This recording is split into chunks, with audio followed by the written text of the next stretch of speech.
тэгшдэглийг бодороо гэж. За энэ тэгшдэглийг хэдүүлээ. Тэгэхээр тодорхойлогдох юм байна л. Тодорхойлогдох юм. Язгуур дорх тоон тэгээс их буй тэнцүү.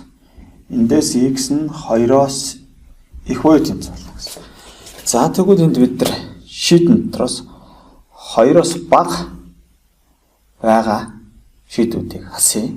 Хариунаас нь b хариулт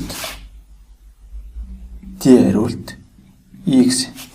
Энэ гурван хариулт бол 2-оос бага тоонууд агуулж байгаа учраас шийд биш. Мөн a хариултанд хас 2 орсон учраас бас шийд биш. Тэгээ бидний хариунаас